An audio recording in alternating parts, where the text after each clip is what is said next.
Buenos días, hoy vamos a continuar con la clase de metabolismo de lípidos. En esta oportunidad vamos a ver lo relativo a la síntesis de ácidos grasos y de otros lípidos de importancia biológica. Los ácidos grasos son sintetizados alargando la cadena de a 2 carbonos por ronda. El dador, sin embargo, es en una sola ronda el acetil-CoA de 2 carbonos, y en el resto de la vía el dador es una molécula de 3 carbonos que se denomina malonil-CoA. El malonil-CoA es sintetizado por la acetil-CoA carboxilasa, y allí vemos la reacción que cataliza y la estructura del malonil-CoA. Esta enzima tiene 3 sectores, 3 actividades, y las mismas están separadas en 3 proteínas diferentes, en el caso de bacterias como Escherichia coli, mientras que en mamíferos se encuentran todas las actividades en 2 subunidades. En realidad en un solo péptido, y actúa como dímero. En plantas existen las 2 clases de enzimas, tanto la que tiene varios péptidos como la que tiene todas las actividades en un solo péptido. La acetil-CoA carboxilasa es una proteína que contiene biotina. La biotina, que es un grupo prostético, está unido a una lisina en el sector de la biotina carrier protein o proteína transportadora de biotina, en la parte central del complejo enzimático. Aquí vemos el primer evento en la catálisis total, donde el brazo de biotina se mueve hacia el sitio activo de la biotina carboxilasa, que entonces lo que hace es carboxilar a la biotina en una reacción dependiente de bicarbonato y ATP. Una vez que la biotina entonces está carboxilada, el brazo móvil de la biotina y llevado por la proteína transportadora de biotina se mueve hacia el sitio activo de la transcarboxilasa, que reaccionará entonces con el acetil-CoA y transferirá el grupo carboxilo a esta molécula, liberando entonces el producto de la reacción, que es el malonil-CoA. Luego de esta reacción, entonces, ya están listos los sustratos para la síntesis de ácidos grasos. Los ácidos grasos sintasas son complejos que tienen 7 actividades en total y cuyas estructuras son variables en diversos organismos. Por ejemplo, en bacterias y cloroplastos tenemos que está constituido por 7 polipéptidos diferentes. En levaduras y hongos hay 2 polipéptidos, 3 actividades están en uno y las 4 restantes en otro, mientras que en mamíferos se trata de un gran polipéptido donde las 7 actividades están en diferentes dominios de una misma proteína. Observamos la estructura tridimensional del ácido graso sintasa en mamíferos, que es un dímero, y ese dímero está ubicado de manera tal que tiene una simetría en el plano vertical, y que si uno mira el aspecto parece tener un aspecto de una persona sin cabeza, donde en los brazos encontramos el sitio de unión ACP, la cetoacilreductasa. En la parte de los hombros encontraríamos la enolilreductasa, cerca de la cintura la deshidratasa, en la parte de la cadera la cetoacilsintasa y en la parte de los brazos la malonil acetil transacilasa. Veremos que los sustratos de la síntesis de ácidos grasos, que son el malonil-CoA y también el acetil-CoA, se unen covalentemente al complejo a través de grupos sulfidrilo. Una cisteína de la enzima beta-cetoacil-ACP sintasa, abreviada como KS, es la que actúa como aceptor entonces de acilo, y un grupo sulfidrilo de la fosfopanteteína que se encuentra en la ACP o proteína transportadora de acilo, es el grupo sulfidrilo entonces que acepta acilos en esa proteína. Vemos el grupo fosfopanteteína, en este caso unido a una serina de la ACP, y en rojo el resto de sulfidrilo, donde se unirían los grupos malonilo por enlace tioéster. Abreviamos entonces ACP como Acyl Carrier Protein. Veamos cómo sucede en los pasos en que sucede la síntesis de ácidos grasos. En la parte superior tenemos un esquema de la el ácido graso sintasa, una de sus unidades, y en códigos de colores las distintas actividades que componen el complejo. Vamos a ir viendo a lo largo de las figuras que describen el proceso que se va marcando en color el color correspondiente de la actividad que en ese momento estaría actuando. El primer paso que ocurre es la condensación del acetil-CoA a un sulfidilo de la subunidad KS. Esta actividad es catalizada por la malonil acetil-CoA-ACP transferasa. El segundo paso es la transferencia del grupo malonilo al sulfidrilo de la ACP. Y esta actividad también es catalizada por la malonil acetil-CoA-ACP transferasa.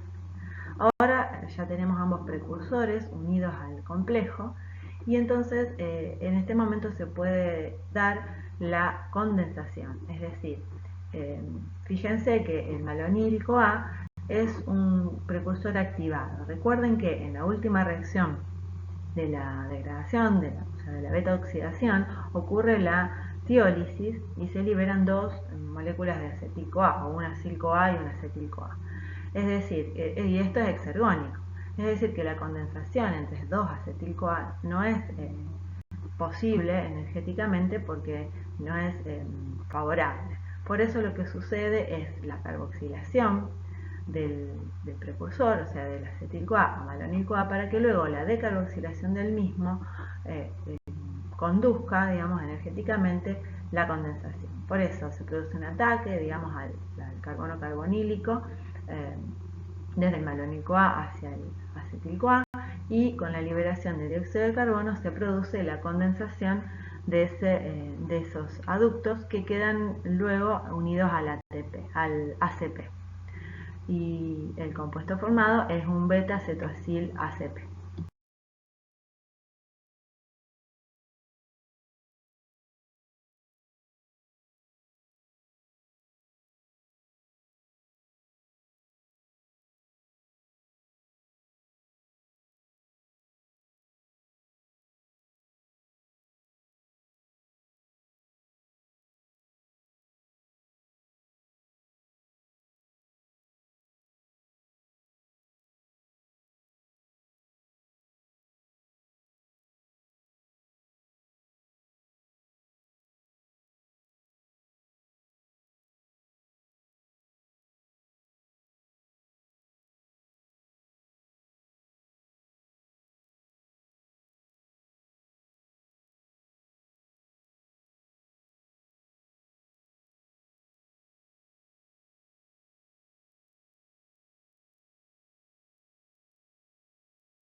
Ahora entonces puede ocurrir el primer paso de reducción. Habría que llevar ahora el grupo carbonilo en posición beta hacia el nivel de un metileno. La primera reducción es catalizada por la cetoacetil-ACP reductasa, que reduce entonces ese carbonilo a hidroxilo en primer lugar a expensas de NADPH. Se forma entonces el beta-hidroxiacil ACP. Ese beta-hidroxiacil ACP es deshidratado y forma el trans-butenoil ACP. La actividad es la beta-hidroxiacil ACP deshidratasa, marcada allí en verde claro. Luego entonces debe ocurrir otro paso de reducción catalizado por la enoil reductasa, que reduce el doble enlace, también utilizando el NADPH, a nivel del metileno. Ahora ya tenemos entonces todos los pasos realizados y el aducto todavía unido a la ACP. Entonces el próximo paso que tiene que suceder es que ese precursor ahora pase hacia el residuo sulfidrilo de la cisteína de la KS, para que el sulfidrilo de la ACP quede libre para recibir un nuevo precursor en forma de malonil-CoA. Tengamos en cuenta entonces que en todo el proceso que describimos recién, la única molécula, entra una sola molécula como acetil-CoA en todo el proceso, y los demás carbonos siempre ingresan en forma de malonil-CoA. Es decir, solamente en el primer ciclo ingresa un acetil-CoA. Si consideramos que el proceso global, por ejemplo, hasta la síntesis del precursor hasta la síntesis del palmitato, que es el máximo largo de cadena que se puede obtener de esta forma, necesitaríamos entonces un acetil-CoA, 7 malonil-CoA y 14 NADPH para completar los ciclos de condensación y reducción necesarios. Pero si consideramos que a su vez cada malonil-CoA proviene por la reacción de la acetil-CoA carboxilasa de 7 acetil-CoA, 7 bicarbonatos y 7 ATP, el proceso global nos va a dar que se necesitan 8 acetil-CoA, 7 ATP y 14 NADPH para sintetizar una molécula de palmitato. Los ácidos grasos de menor número de carbonos se sintetizan simplemente liberando antes de completar estos ciclos, estos 7 ciclos. Y los ácidos grasos de cadena más larga se terminan de sintetizar en el retículo endoplasmático liso por sus subsecuentes elongaciones y que son catalizadas por enzimas análogas a estas vistas, pero que son actividades discretas, o sea, están en péptidos separados y no en complejos como el ácido graso sintasa, y también ocurren las insaturaciones también en este retículo endoplásmico por actividades desaturadas. De esta manera, entonces, la célula puede formar ácidos grasos de cadena más largas o insaturadas de acuerdo a las necesidades. Bien, ahora vimos entonces en esta ecuación neta que los reactivos principales son acetil-CoA y NADPH. Entonces, ¿de dónde proviene cada uno de esos precursores? El acetil-CoA citosólico, ¿cómo se obtiene en ese compartimento celular? Bueno, algo interesante de considerar es que el acetil-CoA proviene, por ejemplo, dentro de la matriz de la degradación de aminoácidos o de la reacción de la piruvato deshidrogenasa. No podría provenir de la degradación de lípidos, porque si no tendríamos degradación y síntesis ocurriendo en el mismo momento, ¿verdad? Ese acetil-CoA entonces ahora debe salir al citosol, porque el sitio físico donde sucede la síntesis de ácidos grasos en una eucariota es en el citosol, mientras que el acetil-CoA abunda en la matriz mitocondrial. La salida del acetil-CoA se produce por medio de, el acetil-CoA, como imaginan, no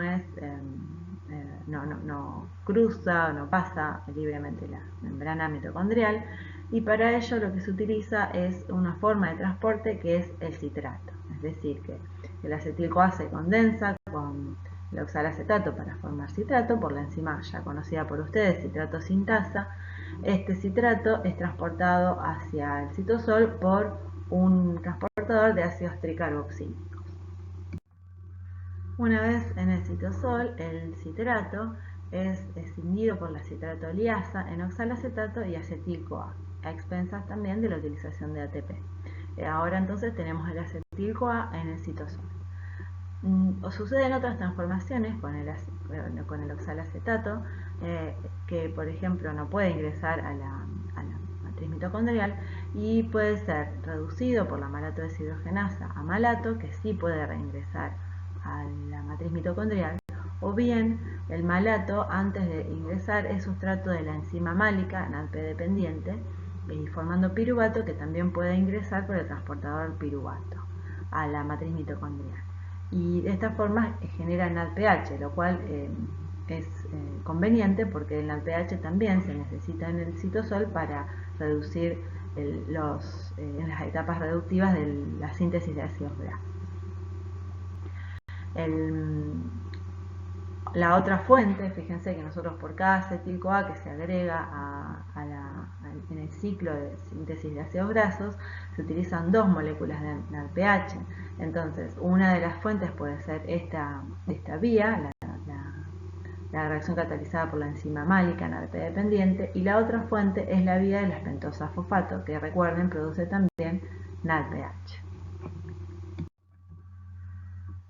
Podemos ver en esta imagen las dos reacciones que serían las responsables de suministrar NADPH para la síntesis de los ácidos grasos. Una es la reacción de la enzima málica NADP dependiente, que produce piruvato y dióxido de carbono y NADPH, y la otra es la vía de las pentosas fosfatos, que en su transformación de glucosa 6-fosfato a rigurosa 6-fosfato genera 2 NADPH por cada mol convertido.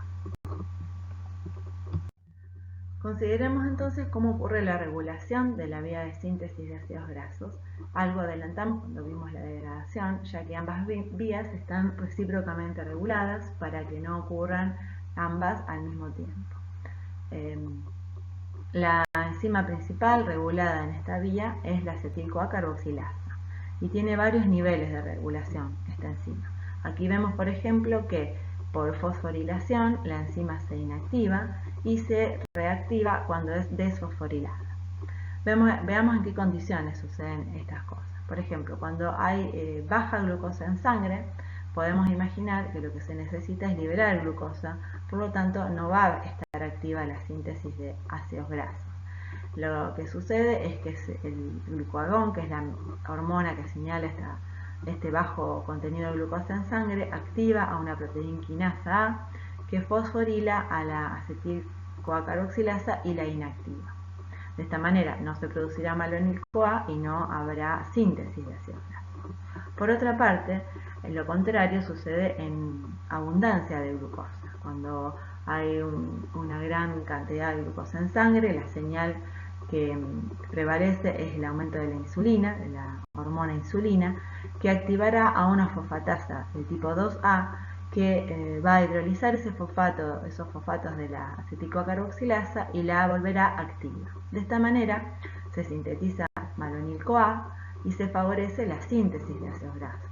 Pero no solamente eso, sino que este malonil-CoA, recordemos, era un inhibidor de la carnitina aciltransferasa 1, que era la enzima encargada de ingresar los acil-CoA a la mitocondria para hacer sustratos de la beta-oxidación. Es decir, que la señal que activa la síntesis de ácidos grasos mediante la activación de la acetil-CoA carboxilasa, a su vez lleva a la inactivación de la síntesis. Dije anteriormente que la acetil-CoA carboxilasa tiene varios niveles de regulación. Aquí vemos los otros niveles.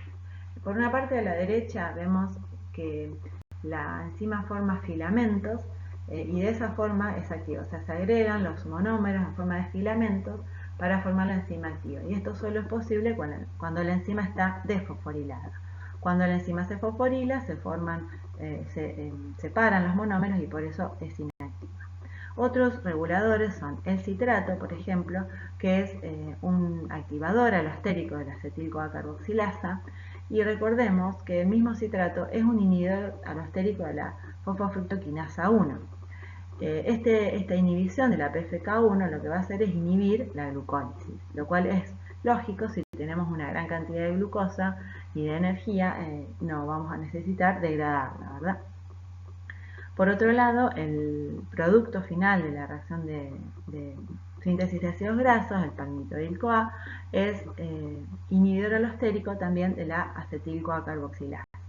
También vimos la inhibición producida por el glucagón o la adrenalina, ya que activan la fosforilación de la CC y su inactivación.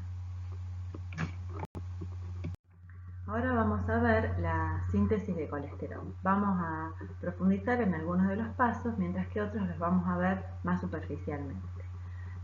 El colesterol, recuerden que es un importante precursor de sales biliares y hormonas esteroides, así como un singular regulador de la fluidez de membrana. La síntesis de colesterol se produce en 4 pasos o etapas fundamentales, la primera de las cuales consiste en la condensación de 3 unidades de acetil-CoA para formar el mevalonato. Ahí vemos que la primera condensación se produce por la tiolasa, que sería la reacción inversa a la tiólisis, en este caso una condensación para formar acetoacetil-CoA. Luego una tercera molécula de acetil-CoA se condensa por la hidroximetilglutaryl-CoA sintasa para dar el beta-hidroxi-beta-metilglutaryl-CoA, abreviado HMG-CoA. Luego el beta-hidroximetilglutaryl-CoA es sustrato de la beta-hidroximetilglutaryl-CoA reductasa que, utilizando NADPH, lo reduce a mevalonato, un compuesto de 6 carbonos. Ese mevalonato luego va a ser sustrato para la conversión, para la síntesis de unidades de isopreno, que tienen 5 carbonos. y la condensación de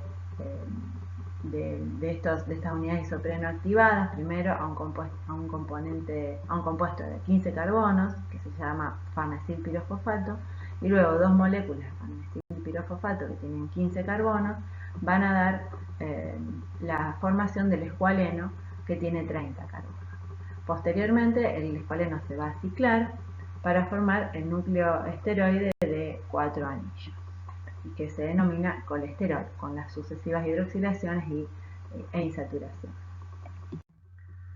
Una vez formado el escualeno, hasta aquí, digamos, en realidad hasta la formación del epóxido subsiguiente, por la reacción del escualeno monoxigenasa, que es una oxidasa de función mixta que utiliza oxígeno en el pH, hasta aquí la vía es común a diversos tipos de organismos, pero luego diverge en plantas, animales y hongos que sufren diferentes transformaciones para llegar al producto final, que es diferente en cada caso. Así, por ejemplo, mientras en los animales varios pasos de ciclación, hidroxilación y desaturación llevan a la síntesis del colesterol, en plantas varios otros pasos llevarán a la formación de los llamados fitoesteroles, en este caso el estigmasterol, mientras que en las familias de los hongos se va a obtener el ergosterol. Esto es interesante porque al ser las vías diferentes, pueden ser blanco de acción de compuestos utilizados como quimioterapia. Por ejemplo, en el caso de la síntesis del ergosterol, es blanco de acción de los azoles como miconazol o econazol, que al inhibir la síntesis del ergosterol, inhiben también el crecimiento de los hongos.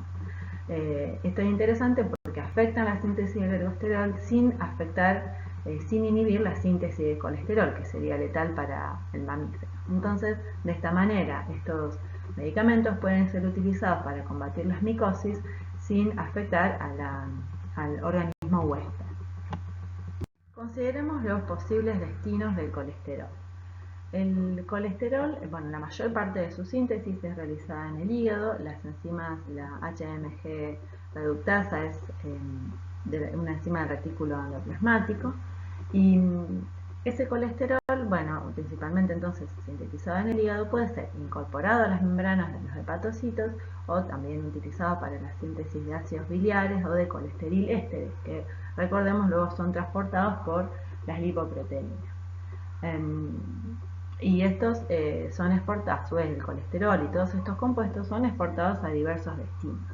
Los primeros, como dijimos, las sales biliares, ayudaban a la digestión y absorción de los lípidos en el intestino delgado. Los ésteres de colesterol formarán entonces el interior de las lipoproteínas. Por ejemplo, van a ser formados por la acil-CoA colesterol aciltransferasa y serán transportados a destinos extrahepáticos por las lipoproteínas de baja densidad. O también pueden ser almacenados en el hígado. El colesterol, además, se necesita para la síntesis de nuevas membranas y es precursor de la vitamina D y de hormonas esteroides, o sea, en las glándulas adrenal y gónada. El excedente entonces de colesterol puede ser transportado por las lipoproteínas a tejidos periféricos, que recordemos, las lipoproteínas eran grandes agregados que tenían colesterol, esteриlésteres, triacilgliceroles y proteínas que le facilitaban a la lipoproteína contactarse con sus tejidos dianos. El colesterol dietario, o sea, el que proviene de la ingesta, es transportado por los kilomicrones. Imagínense que es muy importante la regulación de la síntesis de colesterol, porque, por ejemplo, mamíferos nosotros podemos sintetizarlo, pero también lo incorporamos de la dieta. Y como el colesterol es necesario para muchas síntesis, pero también su acumulación puede ser nociva, su acumulación en los conductos puede ser nociva, entonces debe ser regulada. Como dijimos entonces, al ser el colesterol en exceso nocivo, debe ser regulada su síntesis. Aquí tenemos la vía resumida, digamos, de acetil-CoA hasta, por ejemplo, colesterol. Hay varios niveles también de regulación, y una de las enzimas reguladas es la hidroximetilglutaryl-CoA reductasa. Una de las regulaciones que podemos considerar es la regulación a corto plazo, que sería por fosforilación, desfosforilación de la HMG-CoA reductasa. La insulina promueve la desfosforilación de la enzima y su activación, mientras que la fosforilación promovida por el glucagón la inhibe. Otro nivel de regulación es a través del colesterol. El colesterol, cuando está en exceso, puede ser también esterificado por la enzima acetil-CoA colesterol aciltransferasa, formar ésteres de colesterol y almacenarse. Es decir, cuando hay un exceso de colesterol, esta vía se activa. Por otra parte, cuando hay un exceso de colesterol, lo que se estimula es la proteólisis de la HMG-CoA reductasa, lo cual inhibe su síntesis. Otro paso que inhibe el colesterol es la internalización mediada por receptor del colesterol por las LDL, o sea, las lipoproteínas de baja densidad, que unen colesterol y están en el torrente sanguíneo y son internalizadas normalmente para utilizar el colesterol. Pero cuando el colesterol está en exceso, este proceso de endocitosis mediada por receptor también es inhibido porque se inhibe a nivel de la transcripción de ese gen. El colesterol inhibe esos pasos. Consideremos también una regulación a largo plazo, es decir, que dura bastante, o sea, tarda bastante más tiempo en activarse que la vía que recién vimos a corto plazo. Cuando el colesterol es alto, tenemos a ciertas proteínas organizadas como las vemos en el primer esquema, y son proteínas que funcionan como sensoras del colesterol. Cuando baja la concentración del colesterol, lo que sucede es que una de las proteínas marcadas en rojo, allí como INSIC, se separa de ese complejo proteico en la membrana y se une en este momento COP2. Al unirse COP2, lo que facilita es la traslocación de todo ese sector desde el retículo endoplasmático al complejo de Golgi, en forma de vesículas. Una vez en el complejo de Golgi, ocurren una proteólisis a nivel de la proteína SREBP, que es una proteína de unión a los elementos de respuesta al esterol, y esa hidrólisis deja libre una proteína que tiene un dominio hélice-vuelta-hélice, que es un dominio de interacción con el ADN. Esa parte entonces ahora escindida va a migrar al núcleo y allí, uniéndose a los elementos de respuesta al esterol, SRE, va a activar la síntesis de aproximadamente 20 genes involucrados en la toma y síntesis del colesterol.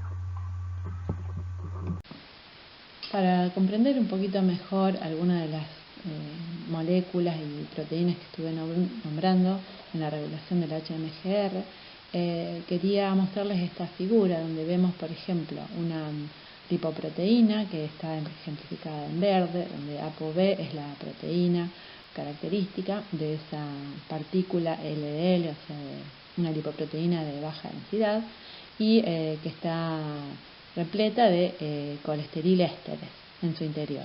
Interacciona con el receptor de LDL en la membrana de una célula y es endocitada hacia el interior. Allí, bueno, el colesterol, si es necesario, se utiliza, o si hay un excedente de colesterol, se va a ir a formar colesterol ésteres, o sea, se va a esterificar y va a quedar almacenado en forma de gotas de colesterol ésteres. Esta abundancia de colesterol entonces va a llevar en definitiva a que se inhiban la HMGR y de esta manera se inhiba su síntesis. También se inhibe la síntesis del receptor de LDL, con lo cual se va a disminuir la internalización de las partículas LDL y por ende del colesterol.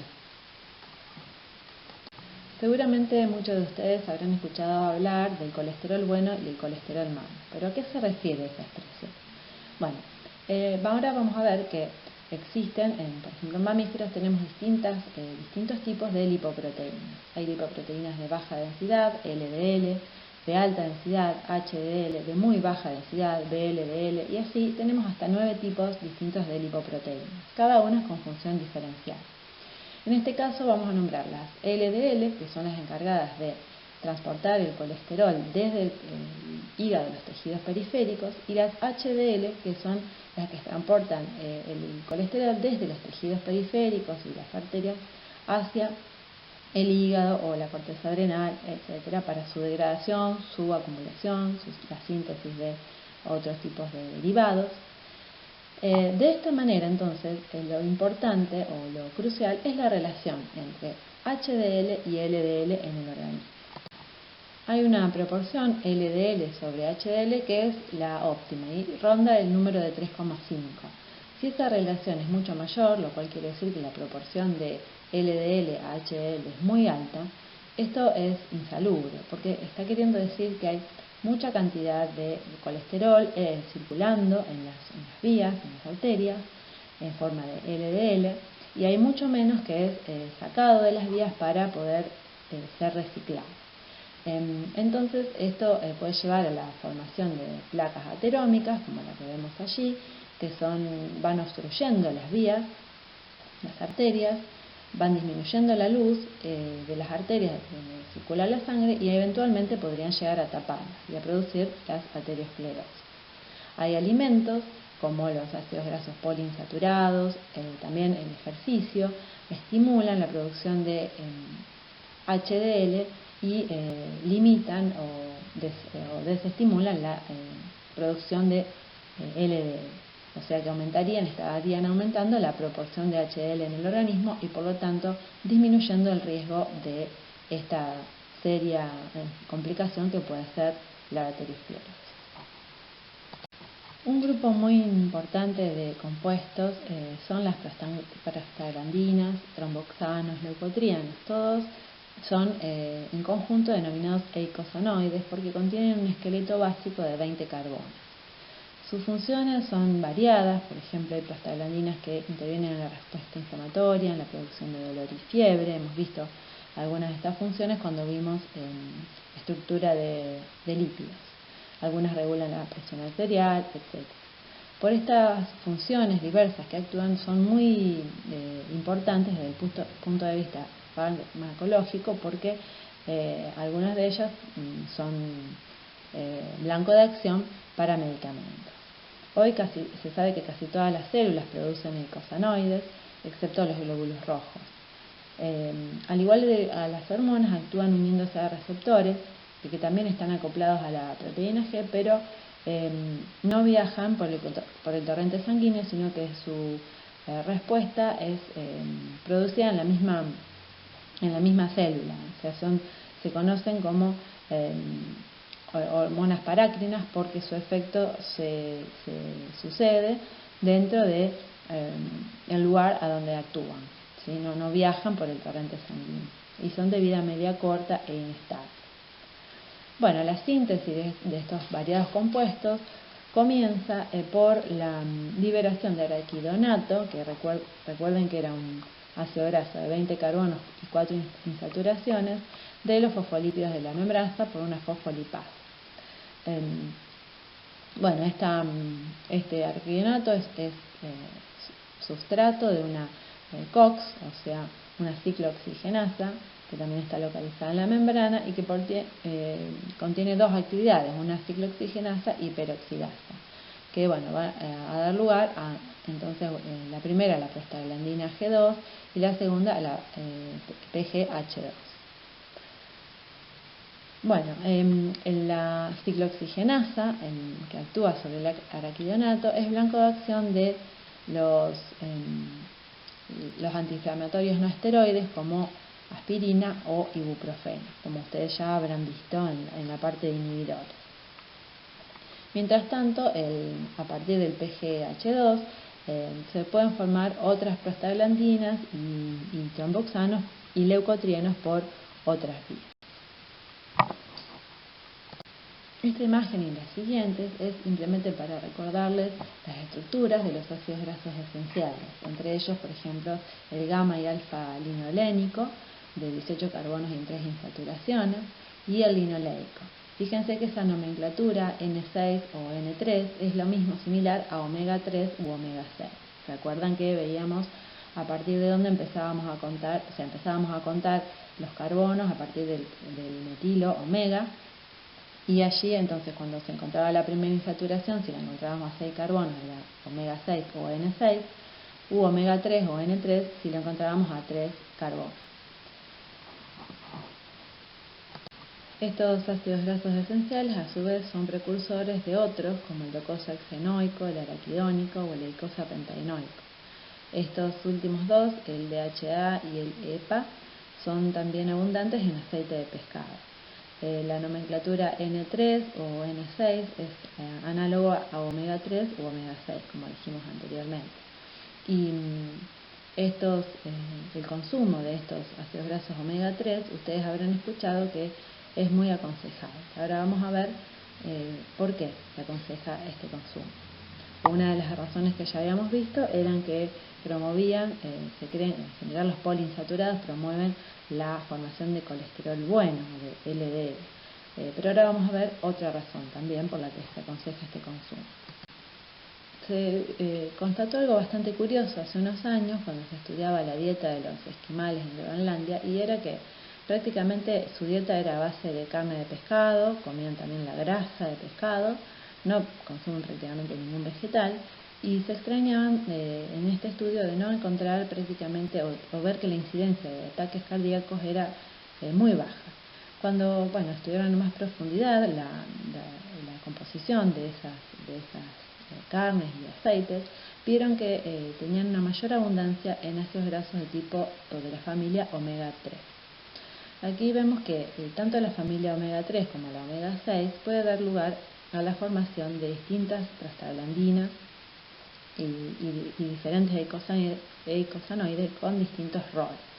Esto lo que se constató fue que efectivamente cuando lo que prevalecía eran los ácidos grasos de la familia omega 3, había una gran producción de un tipo de prostaglandina PGI2 que tiene una actividad antiplaquetaria y disminuye la coagulación. Mientras que cuando prevalecían los eicosanoides de la familia omega 6, los ácidos grasos de la familia omega 6, se producían tipos de prostaglandinas y tromboxanos que estaban vinculados con la inflamación, el edema, el dolor y la activación plaquetaria. O sea, la formación de placas o coágulos también puede llevar a la obstrucción de arterias y, por ejemplo, producir un infarto de miocardio. O sea, la mayor frecuencia de ataques cardíacos son producidas por trombosis coronaria. Por ende, cuando tenemos aquellas prostaglandinas que facilitan la disolución de coágulos, habría una menor incidencia de estos paros. Por supuesto que esto tiene que ser tenido en cuenta cuando, por ejemplo, el paciente va a tener una operación, dado que esto puede aumentar mucho el tiempo de sangría y esto no es conveniente.